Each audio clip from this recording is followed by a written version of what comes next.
Good evening, ladies and gentlemen. How are we getting on? So, we have a trailer for the upcoming Fallout TV series. Amazon Prime just released it this afternoon, less than an hour ago. So, let's jump in, pull this thing apart, and see what they've got for us.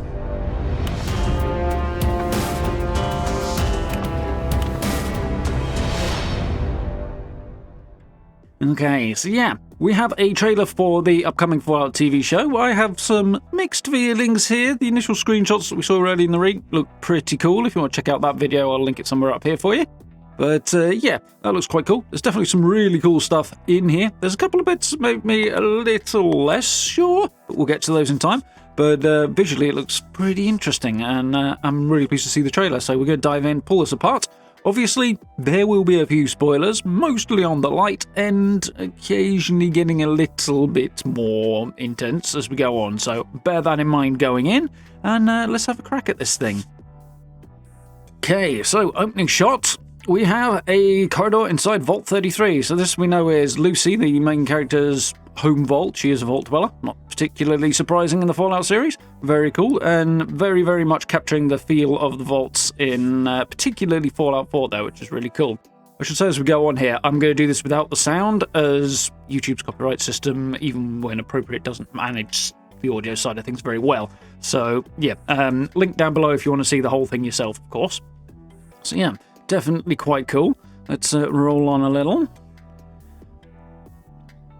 Definitely getting that vibe going there. So, here we have Lucy's departure from the vault, apparently, or a snippet thereof.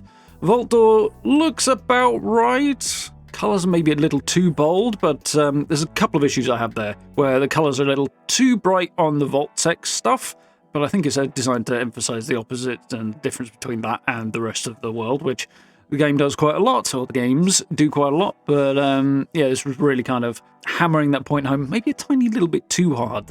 Some of this stuff doesn't look quite as worn as it should. We'll see this with the vault suit in particular as we go on, that they look like they're fresh out the packet. They look brand spanking new.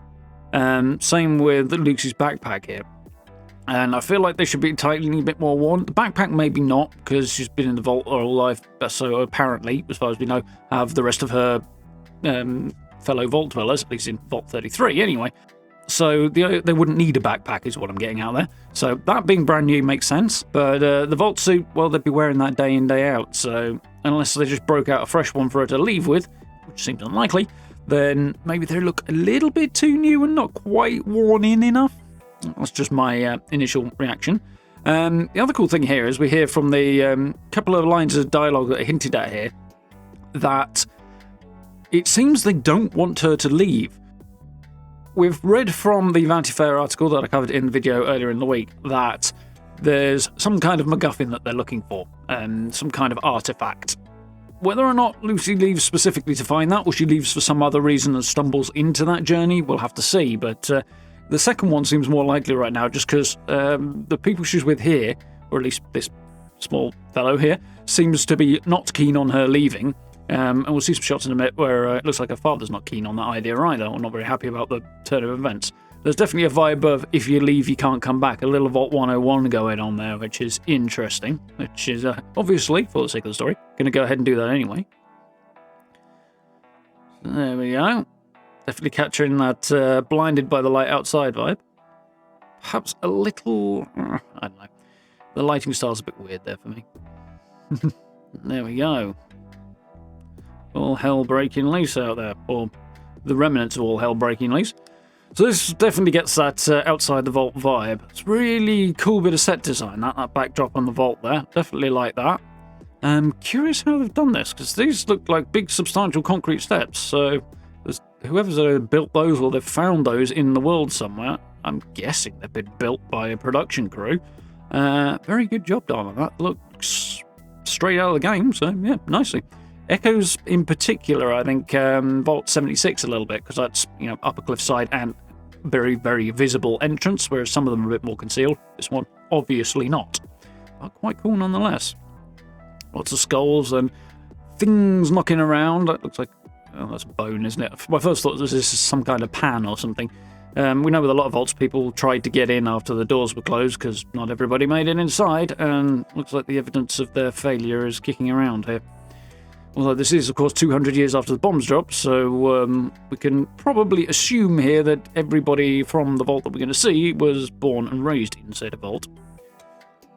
Okay, so we've got a really cool seaside shot here. This is interesting. Kind of harks to some of the shots in Fallout 3, some of the Far Harbor stuff in Fallout 4, and a little bit of the upcoming Atlantic City stuff in Fallout 76, which is quite cool.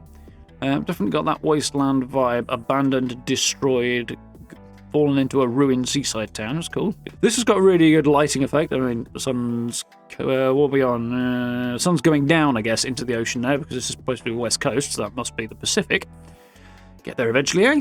But, yeah, definitely the right kind of post-apocalyptic wasteland vibe. Some of the lighting, for me, is a little too clean and nice looking and ordinary looking. I don't know, it doesn't feel quite post-apocalyptic enough in some cases, but we'll see how that works in the big picture. Obviously this is just snapshots and supposed to give the vibe, but whether or not it's completely successful, that I am somewhat on the fence at the moment. See,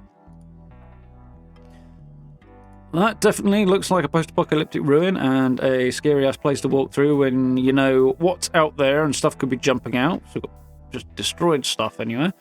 That looks like corpses, to be honest, that have presumably been there a while and had a lot of dust settle on them. Unless they're statues, which is possible, but why would a statue be in a seated position like that? It's a bit odd. So there we go. There she is walking around. Oh, Rad Roach! Obviously CGI, but very nicely done. That's pretty darn convincing. Looks good to me. Destroyed windows, the curtain flapping in there. Yeah, they've definitely got the vibe there. California, post-nuclear desert. Yeah, I can get behind that. What little I can recall of the first couple of games, not having played them extensively, not compared to the Bethesda era ones anyway. Yeah, the sort of deserty vibe is definitely what is there. So let's move on. Moving down a little bit. Yeah, another wide-angle shot. Heck of a contrast between Lucy's vault suit and the rest of the environment, which is obviously what they're going for. Freaked out slightly by a tumbleweed there. That's very fish out of water, which works for a story premise. That's interesting. Walking on her own past the ruins of a ship on the coastline. Okay. Makes for an epic shot. Looks very, very cool. Not quite as post-apocalyptic as it could be, because there's plenty of places in the world where this is just pre-apocalyptic. And here we have a very, very strange fella. Not sure about the characterization here. The tone and the portrayal of the character is a bit weird. Doesn't quite land with me, but we'd have to see more context, more of what's going on. And this person is talking about how Lucy's going to have to adapt if she's going to stay out of the vault, encouraging her to go back to the vault because she ain't going to survive out here unless she adapts in a big way, which is a fair assessment of the situation. Quite cool. Obviously run into somebody out in the wasteland somewhere, because I sat around a campfire here from the look of it. The dog's just mauling a rad roach. Wonder how God knows how they shot that, actually, but quite cool nonetheless. Yeah, she's obviously a little freaked by that. So, I know I haven't got the sound going here, but the choice of music's weird. It really captures the I don't want to set the world on fire, but it's not that. It's something similar, which is strange. I don't know if Bethesda reworked the original to create the song they used, and this is the original, or if they've used something slightly different for the series. But I feel like, why not use the iconic one from the series? I don't want to set the world on fire. There may be a licensing thing, but I figure if Bethesda can afford to license it, Amazon sure as hell can. So it seems like an odd choice not to do that, unless they're deliberately not doing that, but it would be a nice bit of fan service to use it, so why they wouldn't? It wouldn't in any way drag things down. It's very strange. Anyway, that audio commentary aside, vertibirds that look absolutely awesome, taking off from a very, very small kind of encampment of some kind. Obviously, there's a fence around it. We've got a few huts. This is obviously a kind of military place that the Brotherhood have occupied. Possibly built, but probably occupied. Doesn't seem that terribly secure, though, given the kind of beasties we know are out there. Very cool to see, though. And you know, they've done a nice job with the CGI on this as well. You can actually see that there's a power-armoured soldier in there quite clearly, which from the next shot is relevant, but yeah, they've managed to get that in there nicely. There's a weird little thing going on there. Artifact. And here we go. We have the one of the other main characters. This is Maximilian, I think. Max. Who is a squire in the Brotherhood and is a little bit too enamoured, apparently, so it would seem, of the knight he's in service to, as the trailer kind of implies. The song that they used, I think part of the reason for it is to indicate the relationship here he's admiring of this here knight, power-armoured Brotherhood knight is maybe a little blinkered, a little rose-tinted glasses going on here. That's certainly the vibe I'm getting. It's interesting.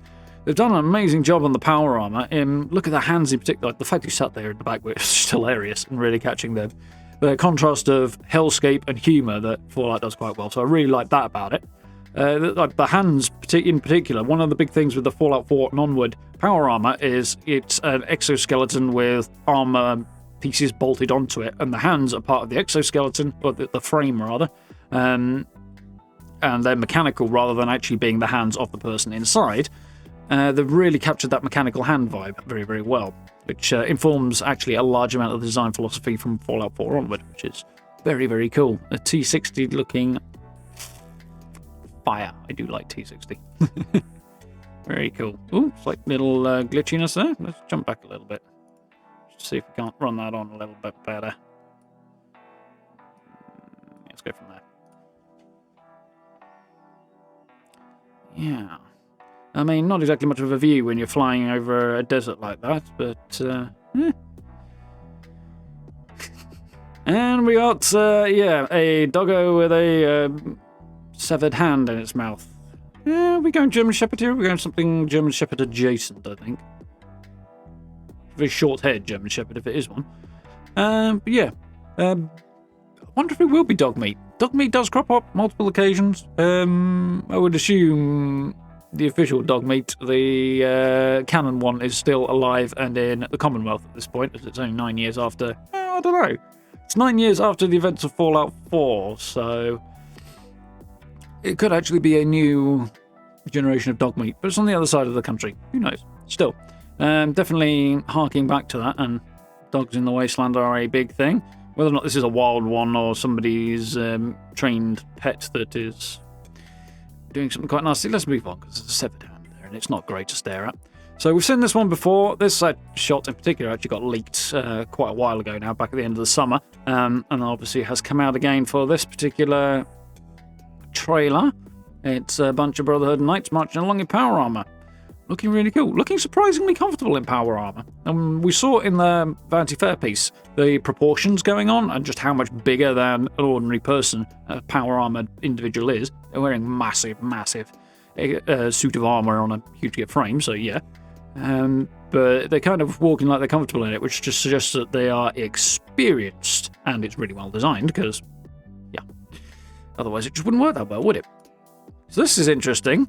All hell breaking loose in a vault. Let's go back and see if we can get a hint as to what vault this might be. It is Vault 33, so this is Lucy's home vault, and a war has broken out in here. I use the term loosely.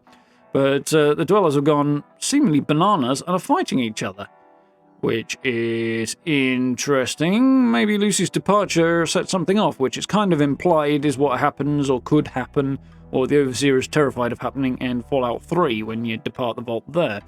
I mean, all hell is breaking loose as you depart there, so interesting. It's kind of harking back to that.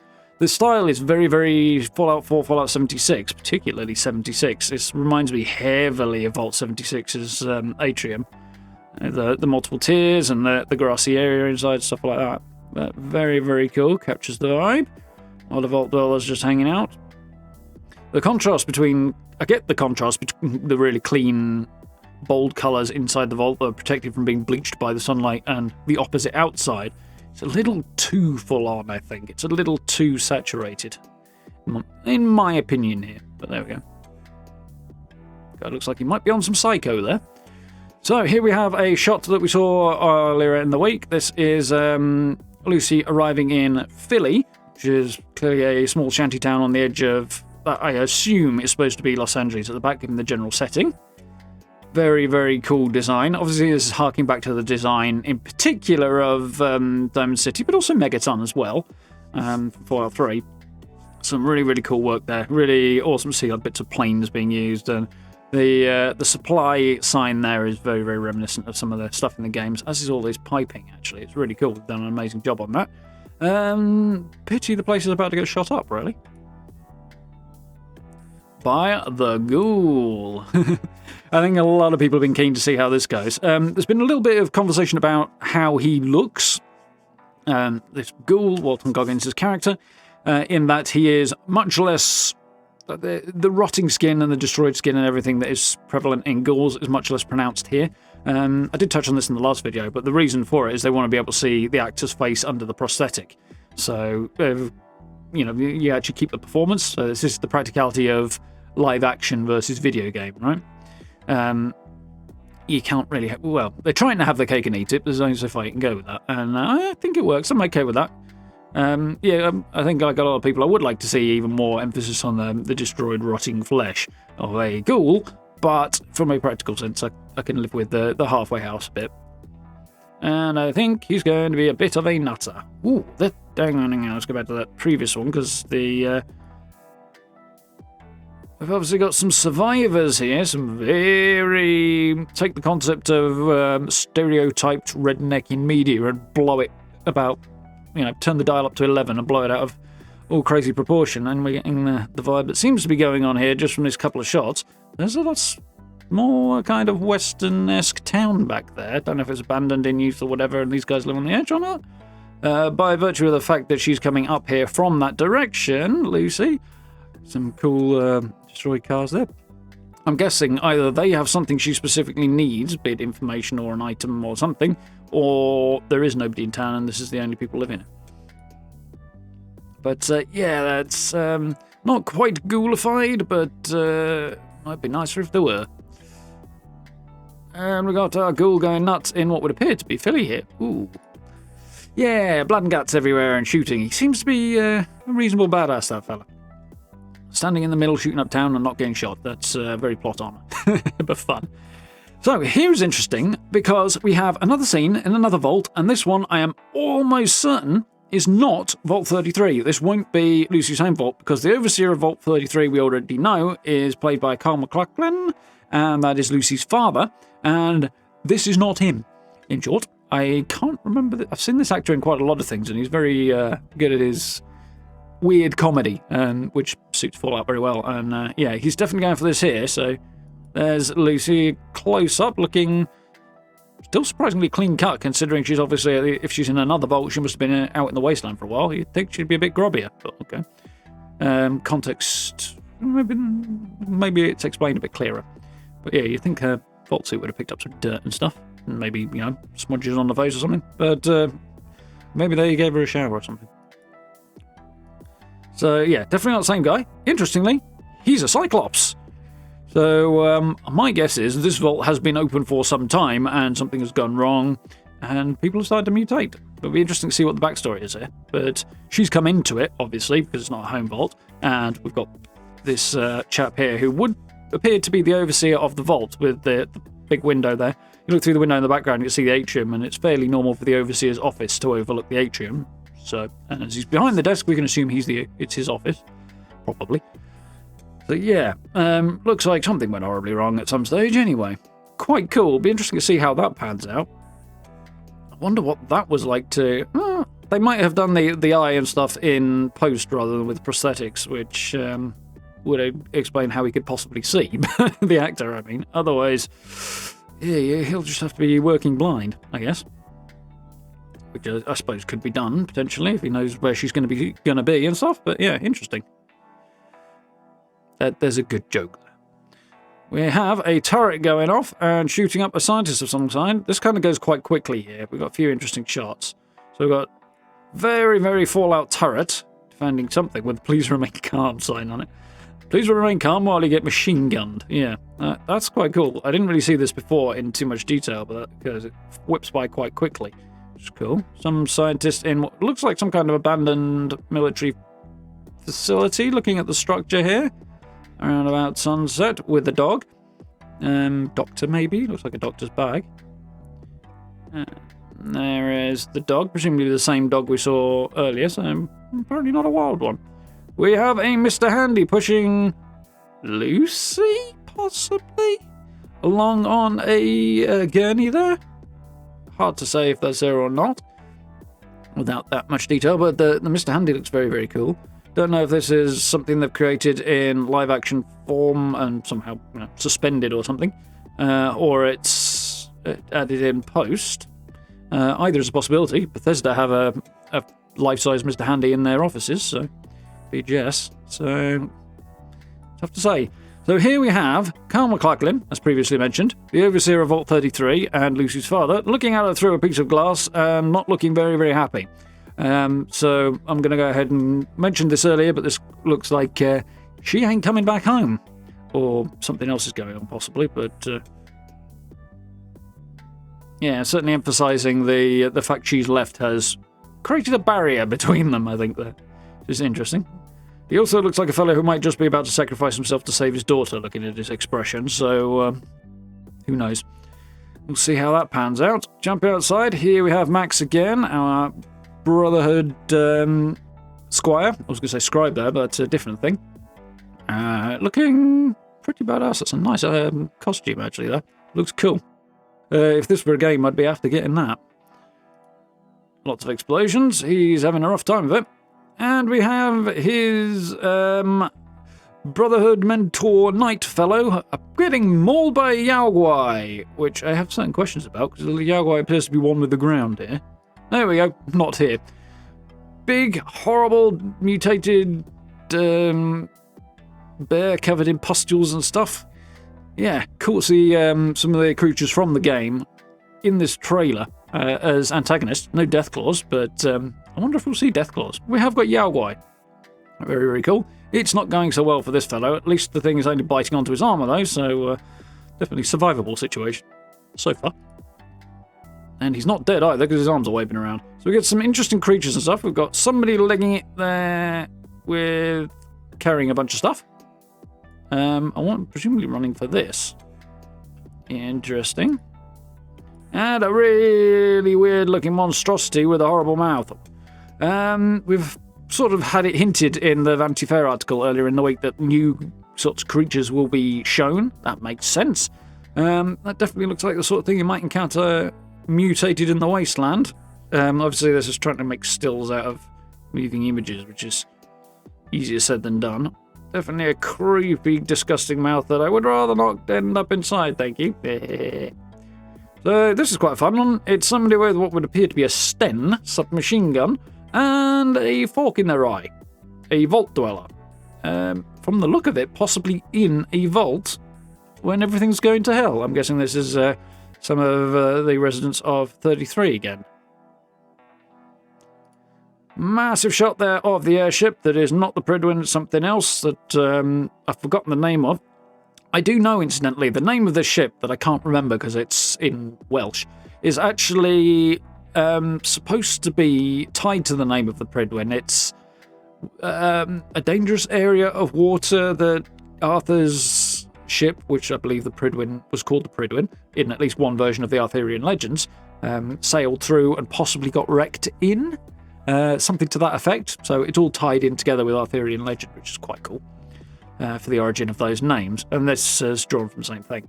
So yeah, obviously this is... Well, this is just arriving or departing. I'm guessing arriving because it seems less likely it would draw a crowd as it left. Although you never know. Maybe they are leaving. Looking at that vertibird on the right there, it looks like it's turning away and heading off into the distance. So maybe it is leaving. That would explain a lot, actually. That kind of does make sense. So we jump on to the next scene. This is a little spoiler heavy, but it also harks back to that Vanity Fair article I mentioned, and the previous video earlier in the week. You can tell when you get the right angle that this is Walton Goggins, who plays our ghoul, looking distinctly ungoulified. What is strange is he's wearing Vault-Tec blue, what would appear to be some weird kind of vault suit, with a sort of cowboy thing going on. I don't know if that means he was in some way related to a vault in Texas or something, maybe, because it kind of gives that vibe. Something seems to be going horribly wrong in the background there. Presumably the bombs are dropping. Maybe he used to work for Vault Tech. We also know that he had a family some 200 years ago and a name which did get mentioned in the article but has escaped me now, prior to his being called the Ghoul now. So yeah, looks like it might be flashbacks for that character to his former life and the end of the world and stuff, which of course he would remember as a ghoul who is basically immortal. So there we go. See him climb up on horseback there. There you go, that last little shot really captures his face better. There you go. And it looks like, yeah, he's running away from the bombs on horseback with his daughter. Because there we go, we see the bombs dropping. Not the biggest nukes ever. And there, in fact, we'll go back a second, because this is actually the same scene. Really cool. There's a billboard that is straight out of the games, advertising the vaults and Vault Tech on the side of a hill, which really keeps in keeping with their thing. So you've got different clusters of almost downtown areas. I suppose these are supposed to be different towns, but I would have thought this would be Los Angeles and the Greater Los Angeles area. I don't know enough about the skyline to really offer much of an opinion there, but it's interesting. We've got little bombs dropping that are obviously supposed to be nuclear. I feel like the less of them, bigger explosions would be a smidge more on the realistic side, but it's cool nonetheless. The other things you can just about see over here is Walton Goggins' would-be ghoul, or will-be ghoul, riding along the road here on horseback. So carrying on from that previous shot, obviously he's going to leg it down the road this way, I guess. That looks like it loops around. So yeah, if we come back a little bit, we'll watch that through again. There we go, hold that. There you go, you can see him coming along there. As well as a heck of a view. We've got a little shockwave going out there, that's cool. Yeah, definitely. Ooh, the fire effects look cool. Not a good time, that. And there we go. Burning logo. Very nice. So, there we go. The trailer arriving on April 12th. Looking forward to it. My initial thoughts and reactions, I think that's pretty cool on the most part. There's a couple of bits I'm unsure about. You'll get a bit more of that vibe, I think, if you watch it for yourself, which, link down below if you'd like to. Would encourage.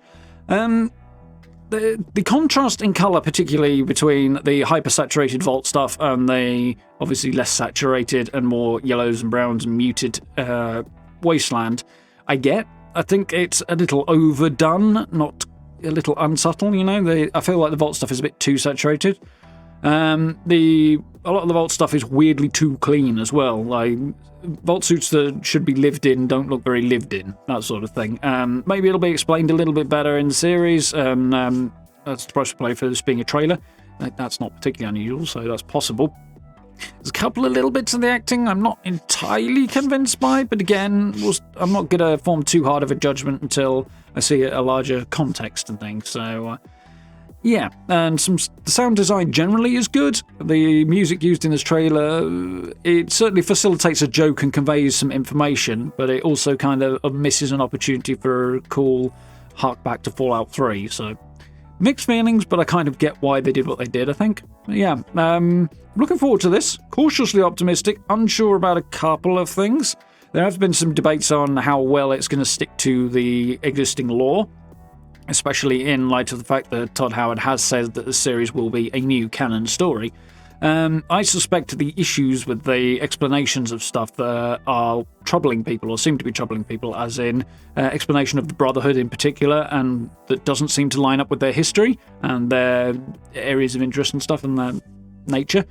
I suspect this is more explaining it for an audience that is not familiar with the Fallout universe, and not necessarily doing the greatest job there to try and bring those people in, as opposed to really diving in and drilling down to the lore. I suspect it might be a bit more on point once the actual series launches. But we'll have to wait and see. Not terribly long now, April 12th. That's, 3.5 months now? 4 months? Basically. And, yeah. That'll be here before we know it, I've no doubt. Looking forward to this. obviously, as we get more news and stuff, I'll be all over that, so I'll keep it out. I'll be watching the Game Awards anyway, and I'll be surprised if we don't get something there. I'm a little surprised this trailer didn't drop there, actually, to be honest, but nonetheless, we're here, we're talking about it, so that's cool. Interested to see what you guys think about this thing. I hope you enjoyed a little deep dive into this and close-up look. Do check out the full trailer for yourselves. You get the sound and everything as well, and see what you think. And yeah, keep it here if you want to check out more and find out more, and I'll cover it as and when we get more information. So yeah, looking forward to that one. Of course, more Fallout 76 stuff going on as well if you're interested in that. Working on a video for that at the moment. Will be coming in the next few days, and of course, ongoing content there. And if you're into Starfield, loads of stuff on that as well if you want to check that out. So, like, subs, notification bell, all that stuff if you would like to. Social media links, merch store, and channel memberships down below the video as well if you want to support the channel that way. Hugely, hugely appreciate that. Massive thank you to everyone who's done that. Really, really helps out. And yeah, live streams going on as well through the week, playing both Fallout and Starfield. So if you get a chance, join us for those as well. But for now, thank you very much for watching, and I look forward to speaking to you all very, very soon.